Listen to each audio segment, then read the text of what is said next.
Hi, Steve. Good afternoon, Joe. Nice to see you again. Yeah, we're here again, this time talking tactics.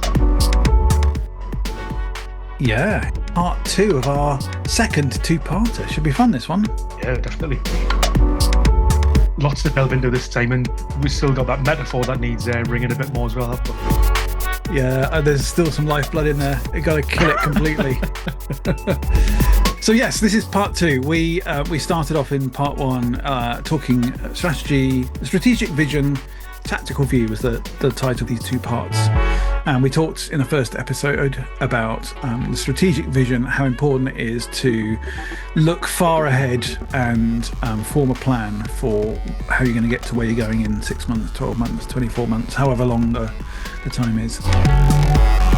This second one, we are taking the second half of that, the tactical view. What does it mean when you're doing the day-to-day kind of stuff and implementing that big stuff?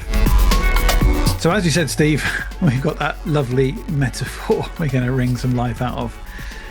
That being that strategy is about walking up the hill to get the grand, the large scale view, the long distance view, and in particular using the image of a journey that we are looking at the destination wherever it is on the horizon, and seeing all the things we're going to have to deal with on the journey, on the way in between, and working out how we're going to deal with them, and building a map, building a set of guidelines for how you're going to address the various things that you're going to approach on the way.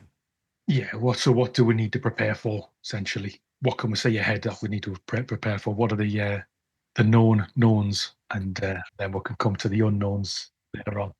Yes, exactly. And so, yeah, this conversation is now, well, having done all that, what do you do with it? How do you get on with it? How do you walk down off the hill, back down to ground level? Lovely though the views are, up there on the hill, you're kind of static there on the mountaintop, and the journey doesn't happen on the mountaintop. You have to come back to ground level to get stuff done. Yeah. So that's our conversation today. Yeah, absolutely. And I think, we're still going to be up and down this hill plenty times. But yeah, so I suppose as we're getting into tactics, this is more about, so we've got a strategy. We know that we've got an end goal or a destination that we need to get to. So tactics is all about, what we need to do to prepare the team, whether it's skills, capacity, whether it's tools, whether it's methodologies, framework, whatever it is. We've got a lot of things to put in place, a lot of tactics to sort of take through to that point on the horizon. Yeah.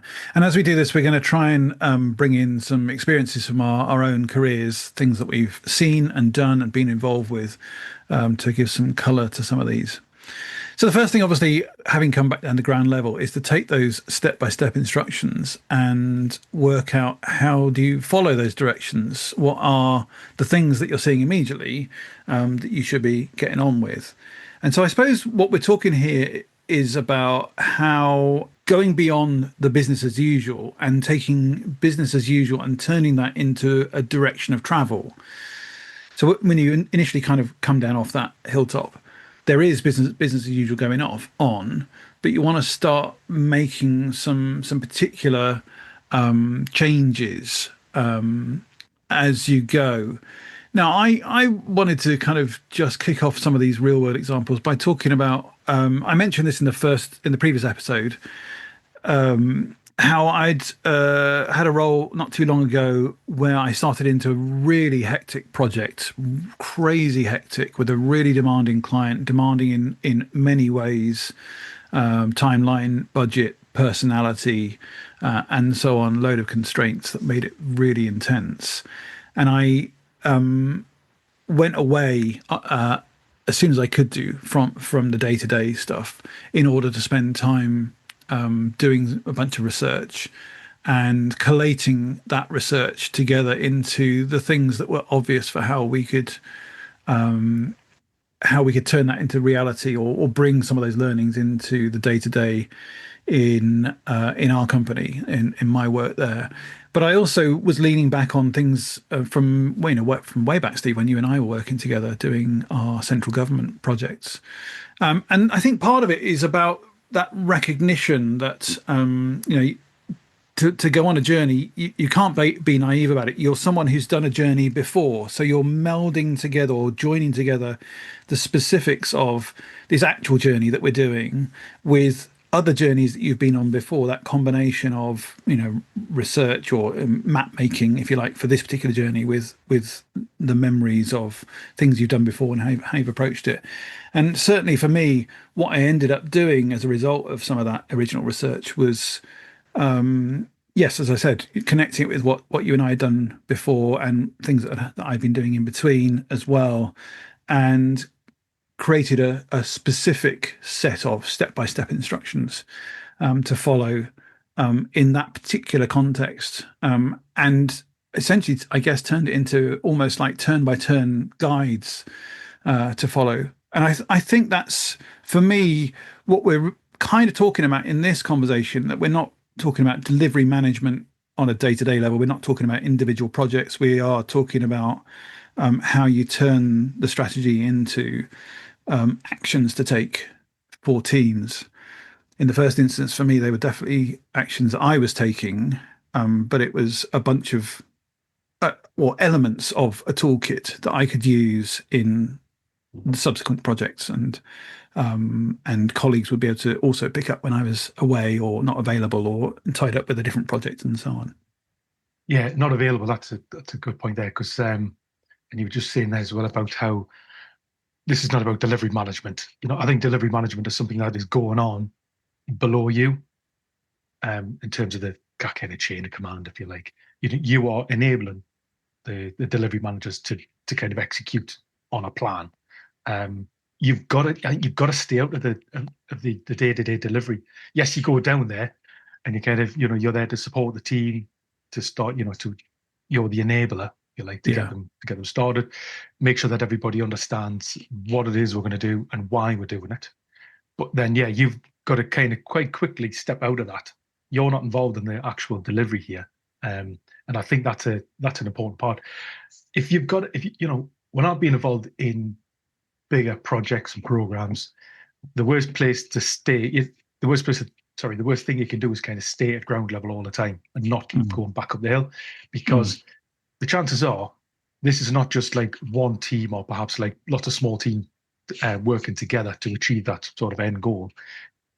You've got departments involved in this, very different departments, whose, if their plans are not executed correctly, or if they encounter blockers and they're delayed, that might have a knock-on effect, because one of the other teams might be their plan might be relying on that team delivering by such and such a date. And could even be like departments across the business. You could be relying on contracts to come through from the legal department. You could be depending on finance to agree the contractual terms. But when you go back up the hill, you can sort of see the parts moving, albeit very, very slowly, but you can't see things starting to move there. And you can see that finance is delayed for whatever reason, or we've got a problem perhaps with hiring, or the people that were expected to skill up in order to kind of join the teams later on to give us the capacity that we need. That's taking a bit longer. And by keep heading back up that hill, you can see what's going on, and you can start a plan. So you're a bit more, rather than being reactive to problems as they occur, you can sort of see those problems happening further down the line. Start planning now and start tackling them now, and being a bit more proactive, I suppose. That's what I'm trying to say. Yeah. So I think there's a second or follow-on dimension from that, as you're talking about that, is testing out the equipment you've got for this metaphorical journey that you're going on.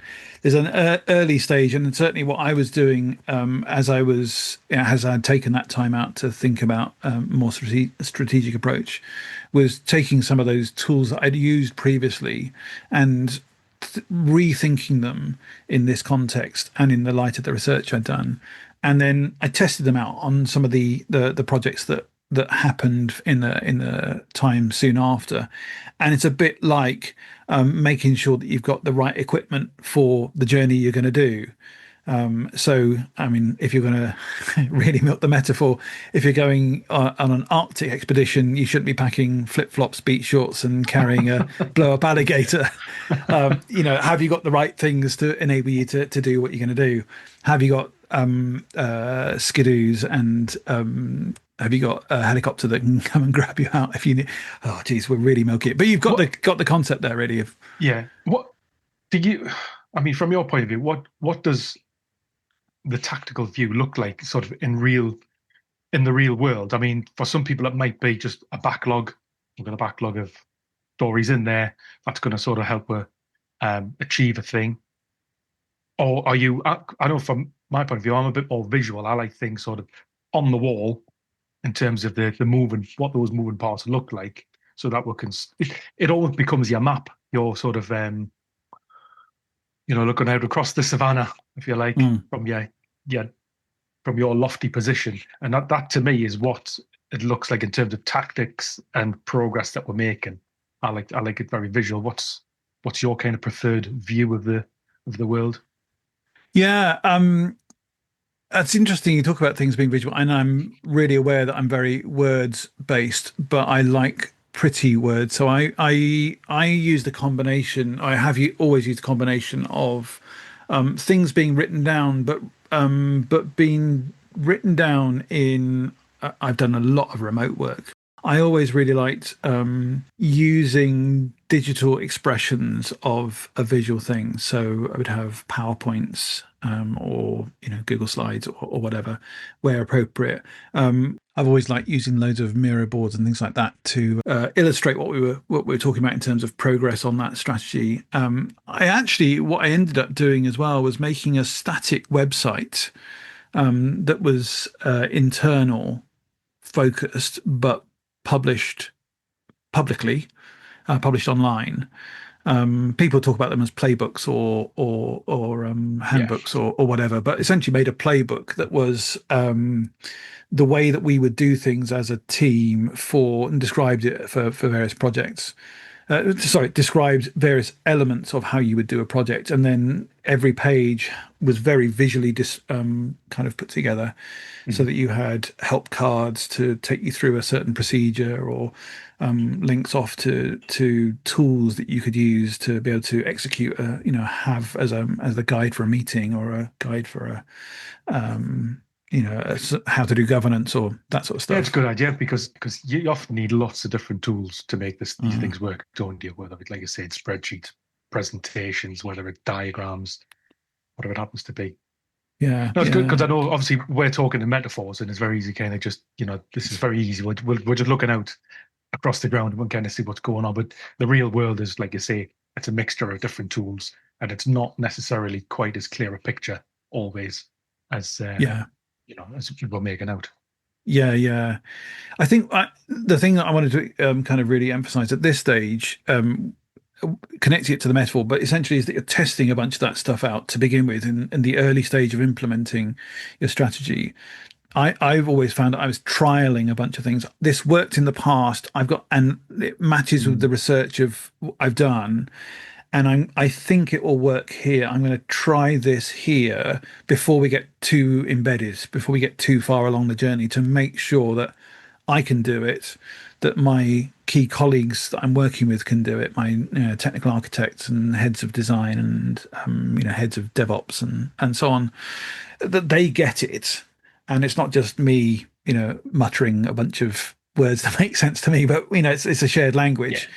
Just trying that out, and then once we've got the idea embedded into the team, then we can augment it, grow it, and develop it into something robust and something which is kind of adaptable. So I made things that are quite really modular. So this is a version of that works in a small project, and this is a version of that works in a very, very big project, and a couple of other things. So I made sure that we had that modular aspect of, having tested it out, having got the idea. Yeah, I like that idea, especially being modular. I also like the fact that you don't just expect that this is going to work again this time just because it worked the last time. I think it's a big way of managing a lot of risks, I think, just by sort of having a bit more certainty before you actually get started. Because Yeah. one of the biggest risks you can have is to get started too early, you know, especially when quite often a client will say, right, this is the date that this thing has to be delivered by. It can't move for whatever reasons, and then everybody kind of panics and just dives straight in without having a plan. So yeah, getting that initial groundwork done, being confident in that the tools and the processes are going to work on this occasion. I think that's essential to Yeah. kind of success. Yeah. One, just as you were talking there, one example in particular I had of something I'd done before, which I thought should work again in this example, but needed to check it, needed to work it through with colleagues who'd never done it before, was I think when you and I were working together, actually, we had a thing of separating out the initial kickoff meetings for projects.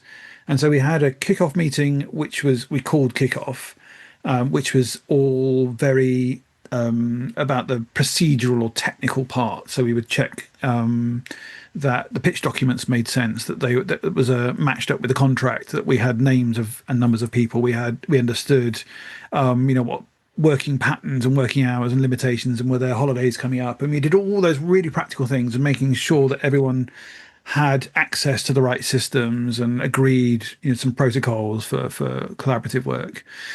But we had that as separate from I think we call it inception meeting. It's a slightly odd phrase, but that then could be talking about the vision and the goals and the aim, and we could get the subject matter experts in the room to say, these are the inherent difficulties that we're trying to overcome. These are the must-haves because this is how people within our customer base interact with our whatever.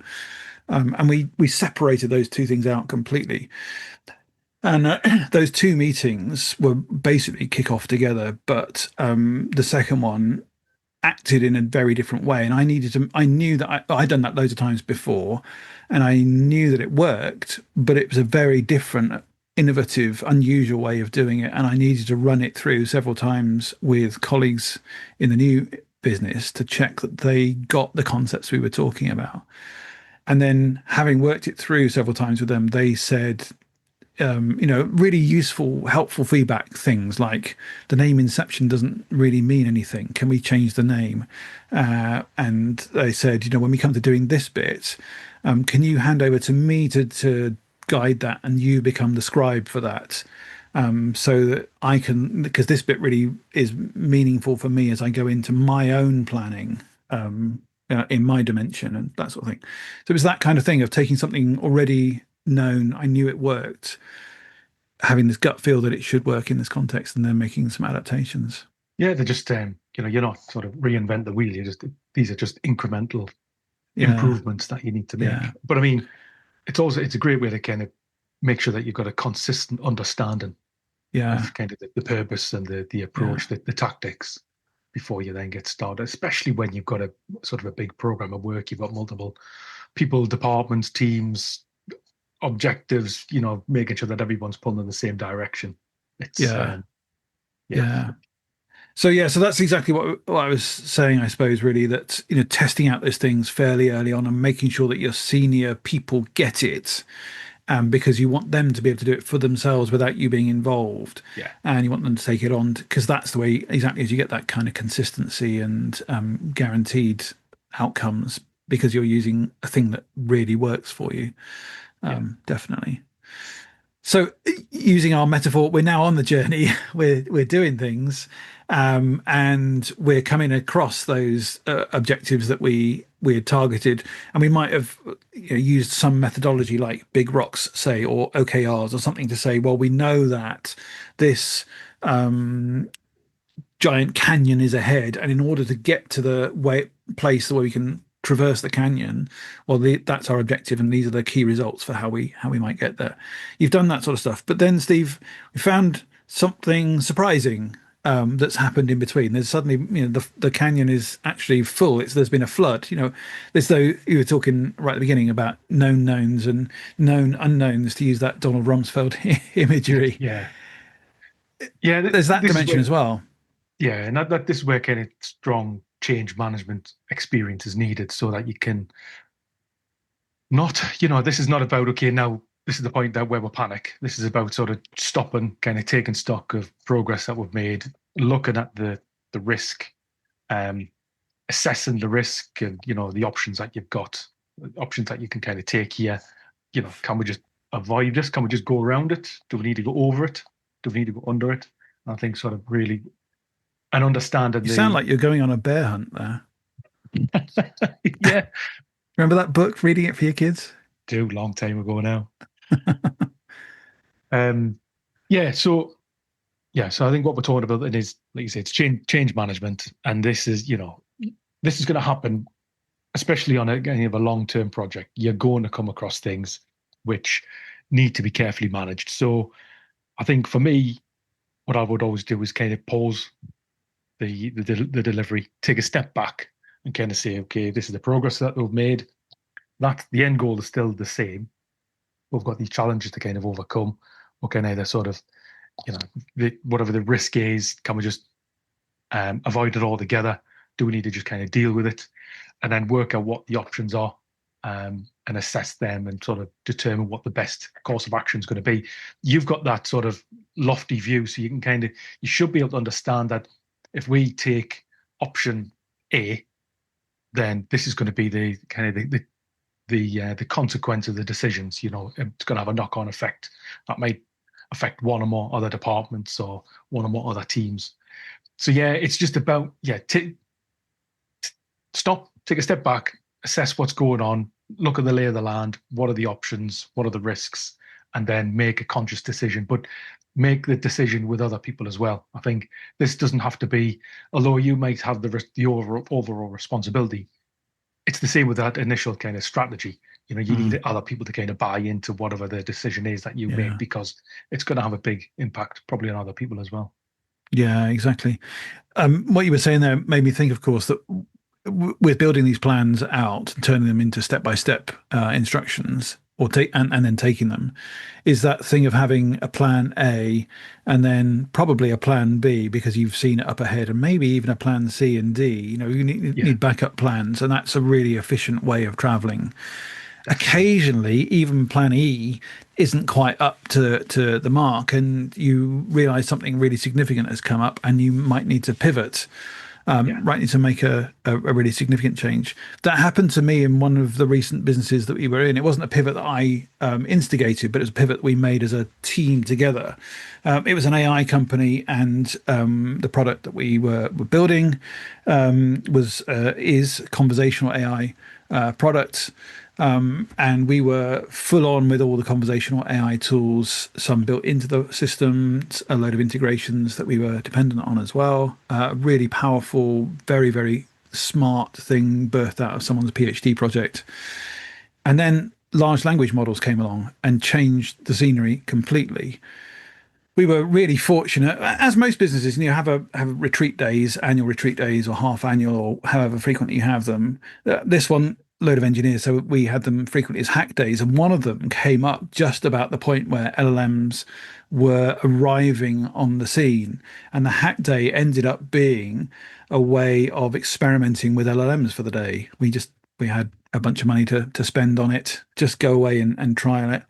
At the beginning of the day, we had a couple of ideas, so we split to two teams, worked through the morning on the two different sets of ideas. They were really interestingly configured. There was a senior engineer and a junior engineer and a designer, or a couple of junior engineers and a designer in each team, and there's a delivery principal in each team, and a bunch of others. It was really, really well. Just coincidentally, that's how people were drawn to each subject. The lunchtime, we gathered together and talked about where we got to so far. After lunch, carried on through the afternoon, demonstrated at the end of the day. And the consequence of that hack day was a way forward, an actual practical way forward for embedding LLM stuff into the tool that we already were building really robustly. And so the company was able to gain knowledge through that hack day to make a strong enough move in a full on pivot to adopt LLMs as they were becoming commercially available. We had a really, really adaptation to it. And so I've been involved in leading AI projects using LLMs from the very beginning, way ahead of the current wave of stuff, and have led projects to value because we made that pivot really early, because we got the power of what LLMs could do. And it was so good being able to see, well, this is a real risk to our business. If we don't change and absorb this, we'll be left behind. And yeah, it was I great. think hack days are a great thing to have in your toolkit. Yeah. You know, I've found that when you take particularly developers out of the day-to-day job, out of the day-to-day grind, and say, right, okay, here's a day or 2 days or whatever, we want to try and achieve a thing, or we want to answer some questions or whatever it is, throw a problem at a bunch of techies, let them go off and do their thing. And I've seen some, fantastic results off the back of that. And it's also a way to, it sort of tackles the monotony sometimes of a long-term project. It gives a team something different to think about. And quite often they enjoy the day, and you get an awful lot out of it as well, because through all those techies in one room, 9 times out of 10, they always come up with something, exceptional. Yeah, absolutely. We're on our journey now, and we've been going at it for quite a while, taking this tactical approach to this strategy. We've been on, we've confronted some major obstacles. One of the things that's really obvious when you're doing that kind of thing is people get tired, they get exhausted, and the tools that you've been using might start wearing out. And so I think there's also a dimension to the tactical view, that you need to be doing a lot of maintenance of your teams, of your personnel, and of the toolkits that you're using. Are they still fit for purpose? Are people still engaged, still feeling challenged, still enjoying the work, still capable?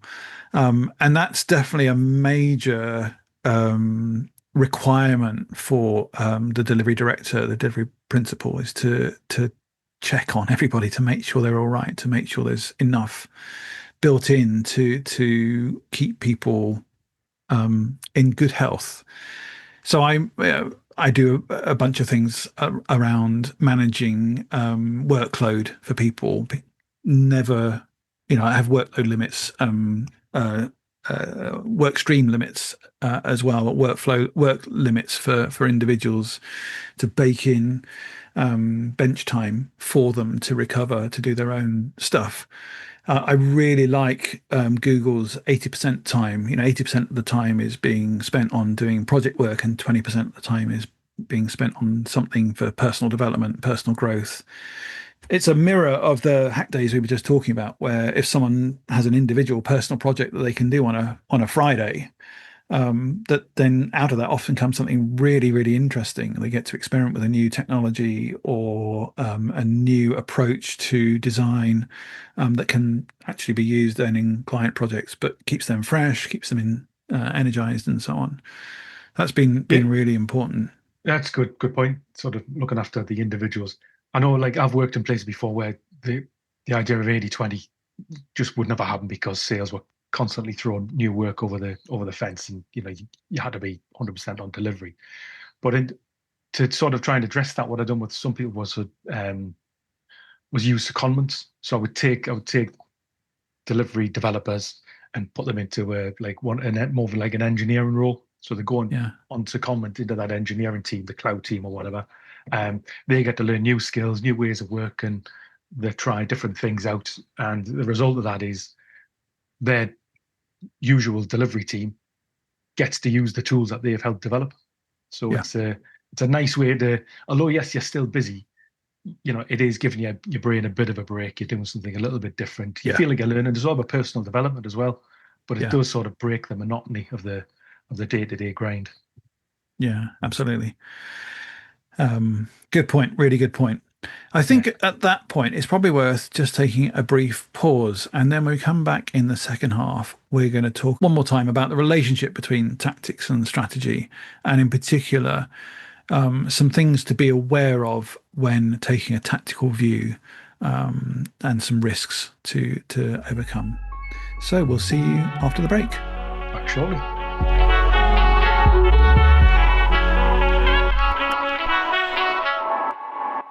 So welcome back to part 2. And I thought what we'd do in this half was just kind of pick up some of the important things to remember when talking about tactics. That being that tactics depend on strategy. And I know we talked about this the first half, Steve, but it's so important to remember that it's important, I think, to separate it from business as usual. And it is easy, isn't it, to get stuck into business as usual and call Yeah. that tactics, but it's not tactics. Tactics is something different. Oh, yeah, absolutely. And I think in terms of not getting started, this is going back to a previous episode when I was talking about, you always kind of start with why, just like the book that Yeah, we both read. The strategy provides the answers to the why that's being asked by the yeah, teams, with each of these tactics. So without that, having that strategy first, the strategy there to kind of inform, support decisions that the teams are going to make in delivery. So without the strategy, you don't have the answers to the questions that are going to come up all the way through the delivery. So yeah, yeah. start with strategy first. And I think the mindset for me with this has been that what tactics being part of strategy is that tactics is always directional. It's a vector in that sense. It's not about the speed, but it's the vector, which the speed you're doing in a particular direction. Is it Yeah, taking you to the north? Is it taking you to the mountain over there? Is it it's always directed towards that particular goal or outcome. And so tactics are have a focus and they have a purpose, which is yeah, different from business as usual. And it's different from the stuff we talked about a while ago with, chaotic approaches, which is just jump on something and adapt and meld yourself to what the client says or whatever. Without that focus, without that goal orientation, it's basically impotent. And so it needs to have the strategy to become real and become valuable. yeah, absolutely. For me, I mean, I've always longed to be in a business and have tried to push towards it in several businesses now, and achieved it a couple of times of using a very particular strategy overall. Something like OKRs, I referred to that earlier on, but I really like OKRs. I like the concept of the business having a defined objective for, say, 6 months, or sometimes they can be longer, 12 months. Sometimes they can be shorter, a quarter. But having an objective that we're all aiming for in order to achieve something particular, with measurable results or results that can be measured to understand whether we're achieving that. And that's like a tactical kind of approach to this. That the bigger thing that we're aiming for that might take 2, 3, 5 years to achieve has this incremental dimension where we've got a specific thing we're going to do. We're going to measure how we're doing it on the way. I like that in the business at large because it means that then what's happening in my department, in the delivery department, fits in within that larger objective. And it means I can really make strong allies in product, in back end services like finance and legal and compliance and so on. But it means that we're all doing it together. If that doesn't exist in the larger business, then I've tried to do something like that within my team, ourselves, so that we know that what we're doing this 6 months together is about adding well, we're talking about LLMs earlier on, so adding RAG to it, retrieval augmented generation to the LLM tools, in order to make sure that we've got this really robust element that we're doing. But it's Yeah, going to take us a while to get there. yeah, you've got to have some sort of measure. I mean, the measure might be just work and software, and you might be able to, it's something that you can demonstrate. It might be something more numbers based, what could be looking to try and reduce the cost of something or increase the speed of something else. You've got to have some way of sort of measuring progress that you're making so that you can play it back. Because, if you're aiming to be somewhere by a certain date, you need to be able to sort of demonstrate the progress that you've made towards that. So, and I think it's also a good way, when you're sort of playing progress back to the team, back to stakeholders, clients, whoever it happens to be, it's important to be able to have the numbers or the kind of the putting the software in someone's hands as well to be able to say, look, this is the progress that we made, and according to the roadmap, that's where we're at as well, and that's the kind of the value that's been delivered so far. Yeah, yeah. I guess what that's suggesting to me is that strategy is to tactics what sprints are to a project, in that sprints are always a measurable increment of value being added to the overall objective of what you're doing on a delivery project. Yeah, or even And milestones if you're old school. But yeah, yeah, yeah, it is that kind of thing. There wasn't these are the building blocks yeah. towards And that. because they're measurable increments of value being added, that's what gives you that orientation, that it's progress in a particular direction. We can adapt the progress as we're going, and that's how tactics relate to strategy. But without the project overall, then the tactics become a bit irrelevant or impotent, really. A bit like going into a team which is using the methodologies of agile. They're having sprints and they're having sprint planning and sprint review and so on, but they're just doing it as a habit without an orientation, without knowing that we're trying to achieve something, without having, because agile really is about a mindset more than a methodology. Yeah, definitely. Yeah, and I guess that's what we're trying to say here, isn't it? That tactics depend on the strategy, and Yeah. without that, it's just chaos. It's Oh constant yeah, and but adaptation. again, going back to sort of agile, it's this is where we're always sort of reviewing progress as well as part of kind of risk management, as part of kind of playing things back to the team, back to the stakeholders. So yes, you sort of you stop at each of those, as each of these sprints, milestones, however you're working, as each of those has been delivered, that's a chance to kind of stop, check progress, take stock, assess whether or not we are still going the right direction, or if we've got to change tack a little bit. Yeah. Yeah. One of the things which I think is important to be aware of, and this refers to a couple of episodes ago where we were talking about jazz and creativity. Often the term tactics is used as a synonym for improvisation. And there is a dimension to which that's true. As we were saying in the first half, you've got to adapt to the real situations that you're actually encountering, and you do need to be willing to or able to think on your feet. But it's not a synonym for improvisation, because if you're constantly improvising, then that's non-stop change, and non-stop change is no good for Yeah, anybody. reducing risk. I think if you're constantly, yeah, if you're innovating all the time, it's you need change, and like I say, you've got to be prepared to kind of adapt as and when things come up, because it's never a straight road. But yeah, you've got to limit that, because otherwise, you need a purpose. Like a hack day will often give you answers to questions that you might have. But if you're constantly sort of trying to reinvent things, Yeah, then I find quite often you're not going to be making progress. You're probably going to yeah, be burning time and money as well, and not making any steps forward. yeah. I've definitely worked with people who've used terms like, or said things like, "We just need to be tactical about this," and I've listened to them, and my eyebrows gone like very twitchy, and thinking, you're not using, you're not really understanding what you're talking there. You're talking about just Yeah, making stuff up, which is not being tactical. yeah, You're being spontaneous, which is fine.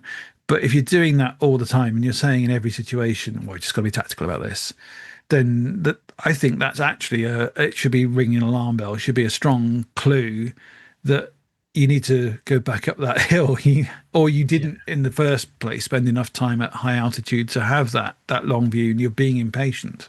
yeah. You're winging it. You cannot wing it. If you've got a big team and you're winging it, and you do the wrong thing, then you've sort of burned through a lot of money, a lot of time.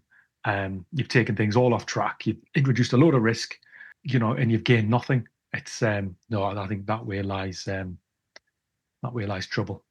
Yeah, exactly. And so if you have one of those storm gods who loves having the chaos, who loves being able to, wanting to improvise all the time, that's actually a really strong sign that you've probably got a fundamental flaw that you need to deal with. and it's time to press the pause button, drop the backpacks and the equipment and take a break and go back up the hill and have another view. Yeah, you've run out of tactics, or you've run out of plan or strategy, whatever it is. But yeah, exactly. Yeah. So I think that's probably us for today. It's been another brilliant conversation, and I'm really glad we had this conversation about tactics in the light of what we talked about in the previous episode about strategy, and tried to join the two up together. This is about doing the groundwork at ground level. We've talked about how we took the strategy that we originally came up with and turned it into a bunch of step-by-step instructions, pulling it apart and working out, where do we start? How do we get going? Can we follow the guide turn by turn? We then talked, didn't we, about testing things out first of all, trying things to make sure that we are properly equipped, we have got the right people, and making some, using our previous knowledge, previous experiences, marrying it with the high level view that we've had standing on that hill, but to make sure we are properly equipped for the journey, and then setting out and trying it out and actually doing the work. So like I said, not wearing the flip-flop speed shorts and carrying the blow up alligator when you're going to the Arctic.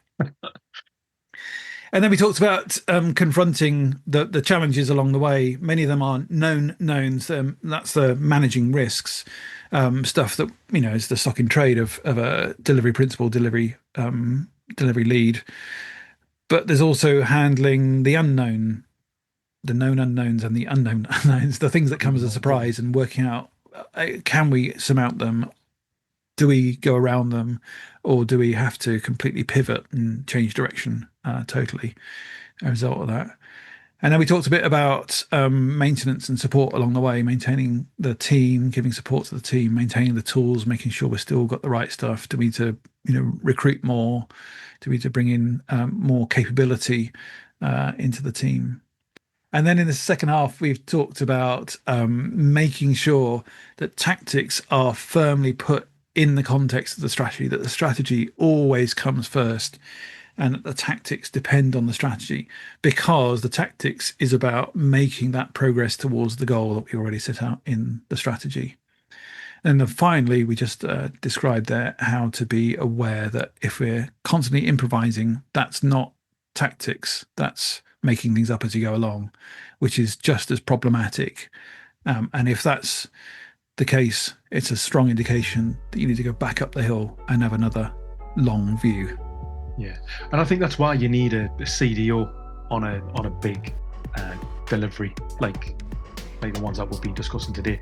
Experience is not about doing something once. It's about ticking a box to say yes, I've done it. It's about experience. Experience is about doing the same thing multiple times in slightly different ways. Molding it differently each time. And that's generally what a CDO or a delivery principal brings.